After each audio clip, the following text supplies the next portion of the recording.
is a book that scares me. A little bit extra caffeine never hurt anybody. It is 45 degrees and sunny in February. Okay, we have got a very large stack of books today. Before these books fall over, I'm going to put them into 2 stacks. Action. Today I am going to introduce my TBR for this year's Valentine's Day 24-hour readathon. I'm going to do my 24 hours of reading this weekend during the Super Bowl because I do have class on Valentine's Day, and that would take like a whole 4-hour chunk that I wouldn't be able to read, and I'm not trying to let that, you know, harsh my mellow. So today I'm going to introduce the 14 books that I picked for my TBR. I am hoping to read 7 to 8 of them in my 24-hour reading vlog. Not sure if that's possible, but we're gonna try. I have never done a 24-hour reading vlog before, so I think that this is going to be really fun. There is a theme of all of these books. If you can guess the theme of today's video before the end, please leave it down in the comments with the timestamp of when you guessed the theme. Your prize is going to be my undying love and affection. I got some of these books from the library, and as I was checking out, the librarian started noticing a theme, so I figure you guys will too. So I wanted to preview the titles and the synopses. This way I have a couple of different things to choose from during my readathon. I do tend to be a mood reader, so I thought that this would be a better way of going about it than having like a hard and fast list of what I have to read. So first up, we have Waa'aka, The Bird Who Fell in Love with the Sun by Cindy M. Alvitre, illustrations by Carly Lake. This is a telling of the Tongva creation story, and the synopsis on the back is, Owl came first, for she saw in the dark when no one else could. Then came Kingfisher, who promised to be honest and loyal to Wiat, our creator. Raven came next, dark and noble and a good listener. Last was Waa'aka, sleek and beautiful. Her white feathers glowed like pearls in the sand, and she became Wiat's favorite. So I am doing a unit on Indigenous creation stories in my English classes right now, and I thought that this would be a good addition to some of the other ones that I have, so I wanted to read this. I do include children's books and picture books in my yearly reading goal and my yearly reading total because I read them.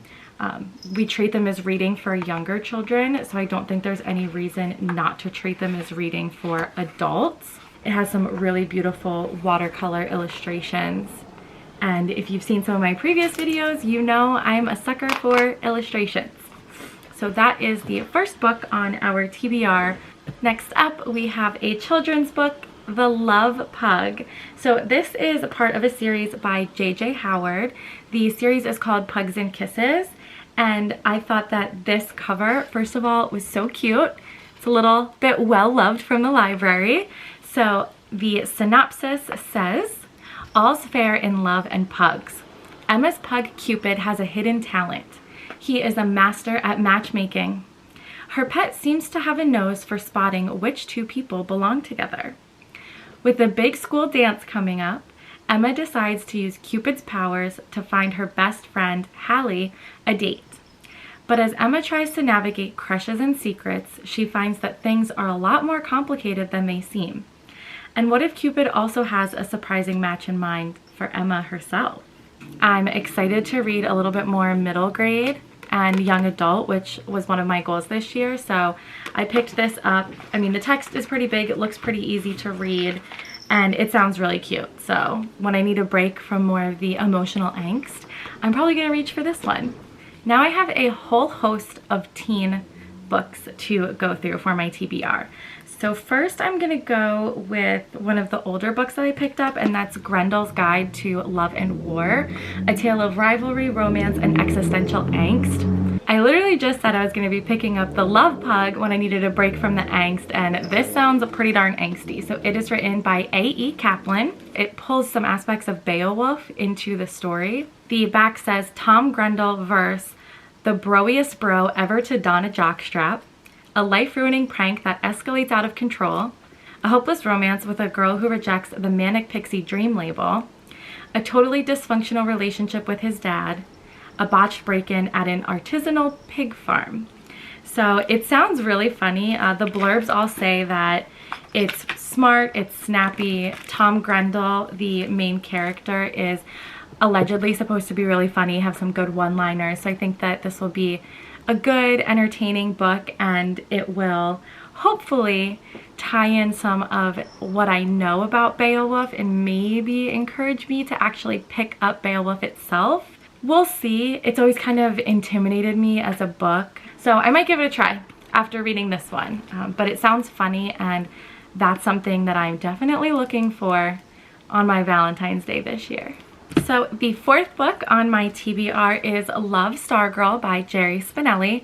I did read this when I was in middle school. I remember Stargirl on the cover, and there was also another series of books I was reading at the same time focused on two best friends who moved away from each other, and at first they write handwritten letters and then they are allowed to get email addresses and they email each other, and one of the two main characters in that was named Tara Star, and I always was obsessed with that name. So Stargirl, Tara Star, these really held my attention when I was younger. I'm not going to read the blurb because it is the second book in a series, so if you haven't read Stargirl, I don't want to spoil this for you, but I picked it up just to have as a little bit of nostalgia and a good option for while I'm reading some of the other more mature books. So for book number 5, we have What's Not to Love. This is by Emily Wibberley and Austin Siegmund Broca. So this is a co-authored young adult book. It was in the teen section of my local library. At first, I thought that this guy on the cover looked like way too old for her, and I was really worried it was an age gap romance in the teen section, but it's not. Probably just not like the best choice of models. So it says real romance from a real couple. So the co-authors of this book are in a relationship. When competition is what you live for, the biggest challenge can be learning what you love for. Since freshman year, Allison Sanger and Ethan Malloy have competed in almost everything. AP classes, the school paper, community service, it never ends. If Allison could avoid Ethan until graduation, she would. Except naturally, for two overachieving seniors with their sights on valedictorian and Harvard, they share all the same classes and extracurriculars. So when their school's principal assigns them the task of co-planning a previous class's 10-year reunion with the promise of a recommendation for Harvard if they do, Ethan and Allison are willing to endure one more activity together if it means beating the other out of the lead. But with all this extra time spent in each other's company, their rivalry begins to feel closer to friendship. And as tension between them builds, Allison fights the growing realization that the only thing she wants more than winning is Ethan. Based on the author's real-life academic rivalry, Emily and Austin reveal how sometimes what you fight the hardest is what or who you end up holding the closest. I love enemies to lovers. I've said it before and I'll say it again. Enemies to lovers is my jam. So I like the idea that this is a little bit of a softer enemies to lovers for teens and less of the I actually hate you and more of the witty banter, academic rivals, let's see who comes out on top aspect. Book number 6 for my Valentine's Day TBR is Love and Gelato by Jenna Evans Welch. I heard a lot about this book when it first came out, but I never ended up picking it up because I had already kind of moved out of young adult at the time. But now that I am going back into the school system, I decided that I need to brush up on some of my young adult contemporary reads. Speaking of the word contemporary, I was thinking about this last night. Does anybody else remember when we used to call it realistic fiction instead of contemporary? I remember being in school and looking for books, and if it was like contemporary, we always said like, oh, I'm looking for realistic fiction. So I don't know if that's just me, but that's what I used to call it. Lena is spending the summer in Tuscany, but she isn't in the mood for Italy's famous sunshine and fairy tale landscape. She's only there because it was her mother's dying wish that she get to know her father.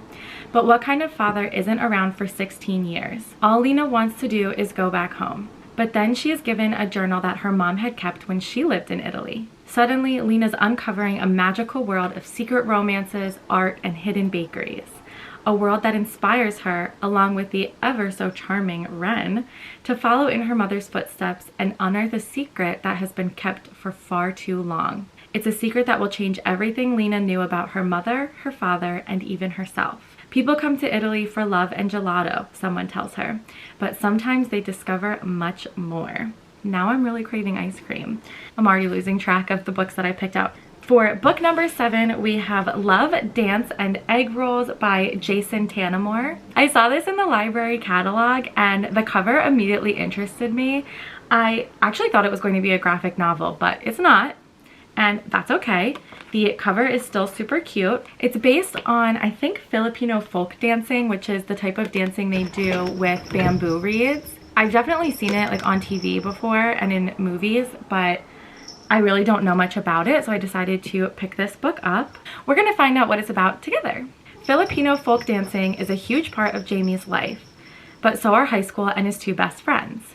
When these 2 worlds collide, Jamie must decide who he truly wants to be. Jamie Santiago is just an ordinary high school teenager. He has a huge crush on a girl from school. He watches a ton of sitcoms, and he is constantly trying to keep his dad from feeding egg rolls to his white friends. Not to mention, he also aspires to be the next tinikling master. Okay, maybe he's not so ordinary. I'm assuming tinikling is the type of dancing that this is. It's hard enough balancing the demands of high school, but when the last ever Asian folk festival falls on the same day as homecoming, it feels like Jamie's world comes crashing down. Oh no! He is forced to make an important decision between honoring his heritage and salvaging what's left of his social life. With a racist bully at school and rising protests in Portland, Jamie sometimes wonders if it would be easier to forget his Filipino side entirely instead of trying to embrace it. Tensions will rise in Love, Dance, and Eggrolls as Jamie decides whether it's more important to remain hidden in plain sight or step directly into the spotlight. Jamie will not only come face to face with a bully, but also with this thing called cultural identity. That sounds really good, actually. I have one more teen book, and then we will be moving on to our adult and nonfiction. Book number 8 that we have for this specific TBR list is The Feeling of Falling in Love by Mason Deaver. This was definitely a cover checkout because look at this. It's a literal dumpster fire. The feeling of falling in love, a dumpster fire, like I can relate to that. Especially when I was a teenager, my emotions were literally everywhere all of the time. Nothing can ruin your life like an I love you. Just days before spring break, Neil Kearney is set to fly across the country with his childhood friend and current friend with benefits, Josh, to attend his brother's wedding. Then Josh tells Neil that he's in love with him and all hell breaks loose. Oh no, unrequited love. With Josh still attending the wedding, Neil needs to find a new date to bring along. Almost against his will, he drops his horrible roommate Wyatt. Oh no. At first, Wyatt correctly thinks Neil is acting like a jerk. But when they get to LA, Wyatt sees a little more of where it's coming from.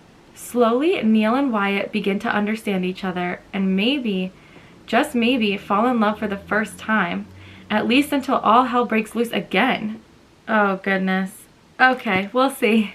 I'm already stressed out about this book and I haven't even started reading it yet, so not sure how it's gonna go, but I do love the cover. Okay, now we're moving on to our adult section. I'm going to start with a classic, which is Lady Chatterley's Lover by D.H. Lawrence. I did pick this up at the Barnes & Noble that closed by my house recently. I had never heard of it until I saw an ad for the new miniseries adaptation on Hulu, or maybe it was on BritBox, while I was watching an adaptation of either Emma, Pride and Prejudice, or Sense and Sensibility. I do love the historic romance novels. I also saw in Mad Men, I think it was, the women in the office trade romance novels, and this is one of the ones that they talk about.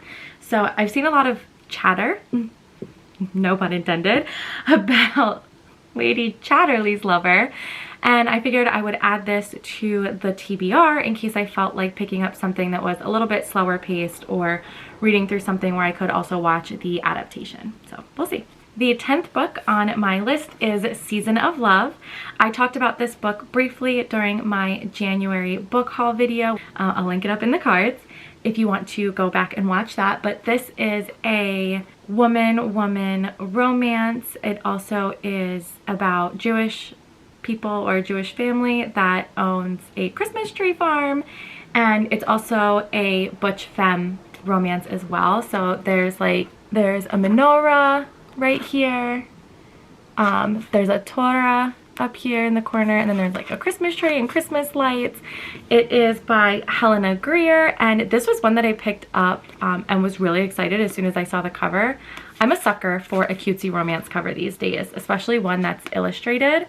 Thanks to her thriving art career, Miriam Blum finally has her decoupaged glitter ducks in a row, until devastating news forces her to a very unwanted family reunion. Her beloved great aunt Cass has passed and left Miriam part owner of Kerrigan's, her ironically Jewish-run Christmas tree farm. But Miriam's plan to sit Shiva, avoid her parents, then put Kerrigan's in her rearview mirror are spoiled when she learns the business is at risk of going under. To have any chance at turning things around, she'll need to work with the farm's grumpy manager, as long as the attraction sparking between them doesn't set all their trees on fire first. Noelle Northwood wants Miriam Blum gone, even if her ingenious ideas and sensitive soul keep showing Noelle that there's more to Cass's niece than meets the eye. But saving Kerrigan's requires trust, love, and risking it all for the chance to make their wildest dreams come true. This is really giving me like Love Light Farms vibes, and after reading that book, I discovered that I really like Christmas tree farms as a setting. I know this is a holiday romance, but it is technically still winter despite being 45 degrees outside. So this might help me get more in the wintry spirit again, considering the global warming that we're currently suffering from. Now we are getting into two true adult romances. Romance sticker on the spine and all. These are both from the library. I have noticed, as many of you probably have, that the romance sections of the library have the most well-loved spines. This Debbie McComber is like, I'm not sure if you could tell, you can almost barely read her name. There we go. Because of how cracked the spine is. First, we have Learning to Love by Debbie McComber. This is actually two of her stories in one book. So the two stories are Sugar and Spice and Love by Degree. So I will read the brief blurb for both, and we can decide if I will read just one or if I will read both of them. Sugar and Spice. Librarian Jane Gilbert needs a man she can bring to her high school reunion. She wants to prove to her former classmates that she isn't the lonely bookworm they predicted she'd become. So naturally, Jane turns to a book. It's called How to Pick Up a Man. And it works, even if she attracts the attention of good-looking Riley Chambers only because she's carrying that book, not because she followed its advice. And then Love by Degree. Going back to college, hitting the books. That's Ellen Cunningham's new life. But money's a little tight, and she's lucky enough to find inexpensive lodging in a house with 3 young college boys. Except Reed Morgan, the absentee owner. He's not pleased to find his house occupied by a bunch of college kids and Ellen. Especially Ellen. Now, Love by Degree sounds like an enemies to lovers. As we know, that's my jam, so I might read that one first and then decide afterwards if I want to go back and read Sugar and Spice, which is the second one. So this is a romance in its mass market glory. This is the kind of book that you buy at the grocery store. Book number 12 is another well-loved mass market paperback from my local library, hence the romance sticker with the heart on it. And this is Wilde in Love by Eloisa James. Classic romance cover with our beautiful hero. This looks like it's going to be a period piece just based on his clothing. Again, I just have not even been reading blurbs lately. I'm just picking covers and reading the books. Lord Alaric Wilde, that's him, son of the Duke of Lindo, is the most celebrated man in England, revered for his dangerous adventures and rakish good looks. Arriving home from years abroad, he has no idea of his own celebrity until his boat is met by mobs of screaming ladies. It's giving like boy band vibes or like Harry Styles vibes. Alaric, I'm gonna say Alaric. Alaric escapes to his father's castle, but just as he grasps that he's not only famous but notorious, he encounters the very private, very witty Miss Willa Finch. Willa presents the facade of a serene young lady to the world. Her love of books and bawdy jokes is purely for the delight of her intimate friends. She wants nothing to do with a man whose private life is splashed over every newspaper. Alaric has never met a woman he wanted for his own until he meets Willa. He's never lost a battle, yet a spirited woman like Willa isn't going to make it easy. Ooh. So this, I think this is, yeah, it says the first book in her new series, which is called The Wildes of Linlow Castle. So I think if I like this book, I might actually pick up some of the other ones because I've been reading a lot of contemporary romance this year and I would love to switch to some historical romance. So I have 2 last books remaining on my TBR for this 24-hour readathon. This one is Iranian Love Stories by Jane Duxard, or Duard. It's D-E-U-X-A-R-D, so maybe Duard. It is actually a pen name for 2 journalists, and the reason that they wanted to use the pen name is because these are real stories. It was actually listed in the nonfiction section. It is a graphic novel, which I'm really looking forward to, but since these are real stories, they didn't want anything to happen to their journalistic careers, so they went in together on a pseudonym. This is a couple of different stories all together, so it's a series of vignettes based on different interviews. I am just getting into graphic novels, so I really am looking forward to just like seeing the stories and the art, especially because it is nonfiction. So to me, that adds like a little bit something extra and is different than any of the other books that I have for this readathon. And the other big difference is that it is a graphic novel. In a series of vignettes based on clandestine interviews, this award-winning graphic novel explores the politics and love lives of 10 young Iranian men and women from diverse backgrounds. These stories about traditional marriages, living under an oppressive regime, escaping the police, and defying tradition paint an honest portrait of Iranian youth today, providing a rare glimpse into a society where the sexes are strictly segregated and Western journalists aren't welcome. My final and 14th book for this TBR is a book that scares me. Mostly because everybody else who's read it or picked it up that I follow and watch on YouTube has, even on TikTok, on Book Talk, people have said that they've read the first couple of pages or the first chapter and they feel attacked because it is like so accurate to the issues that they're having in their own love lives that they had to put it down. So the book is All About Love by Bell Hooks.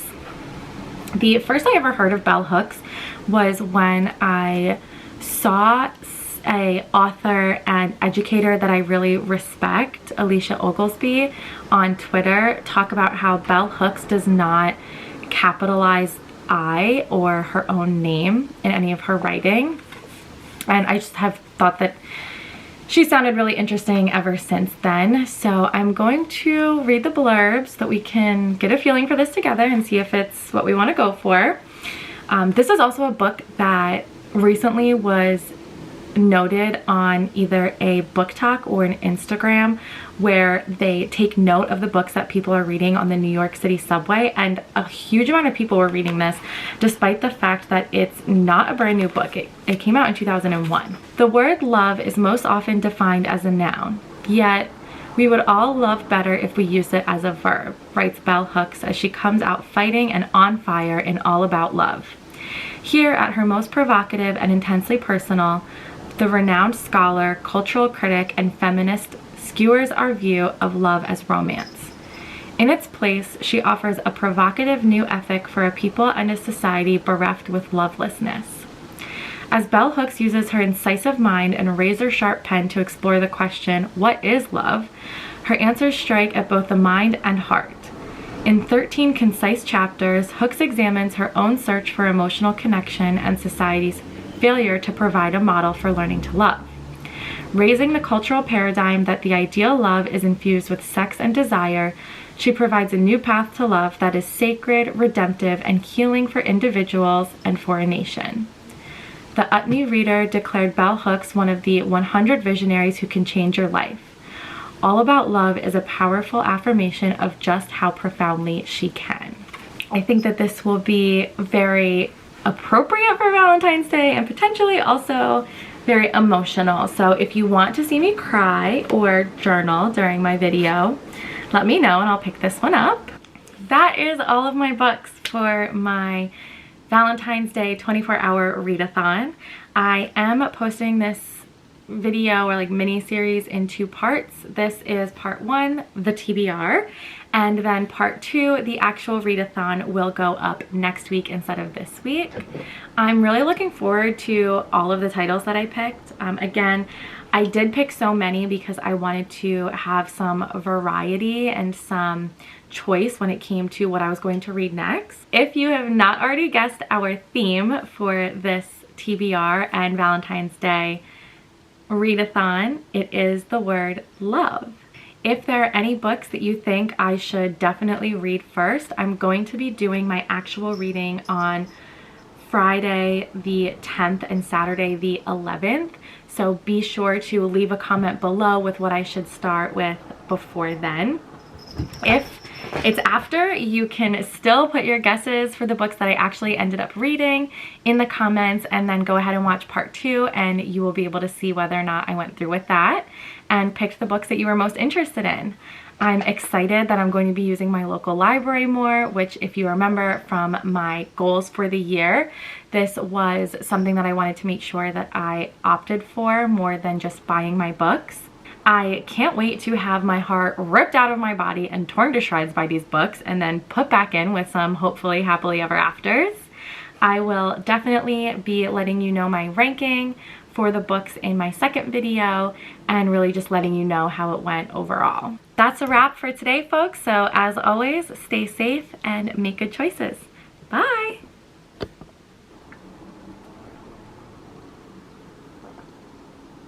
I just tried something new. It uses the same charger as my MacBook does. Also, I love egg rolls.